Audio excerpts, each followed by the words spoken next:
Ano ang pag-ibig? What is love?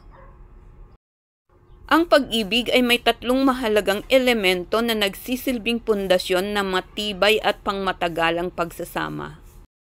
Una, sakripisyo, mahalagang sangkap sa pag-ibig na mahirap gawin para sa minamahal. Ang sakripisyo ay malaking tulong sa paglago ng mataas na antas ng relasyon.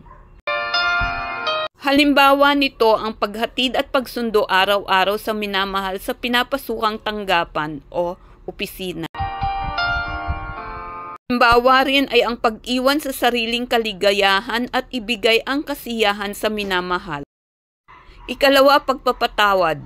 Ang kakayahang magpatawad ay nagpapakita ng pangunawa at pagtanggap sa pagkukulang ng minamahal.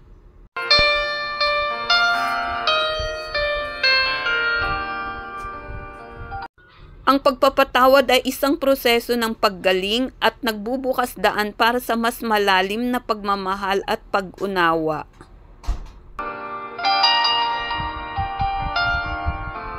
Ito'y hindi nangangahulugan ng paglimot sa kasalanan kundi huwag hayaang maghari ang sama ng loob at galit.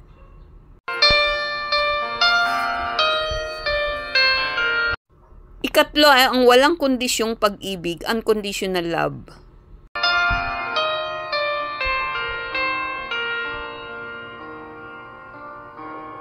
Walang kondisyong pagmamahal ay ang pagtanggap sa iyong minamahal ng buo kasama ang kanyang mga kahinaan, kamalian at kakulangan.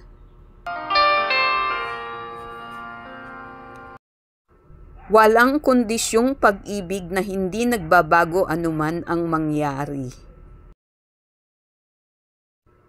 Salamat sa panunood, paggusto, pagtangkilik at pagbahagi ng video na ito.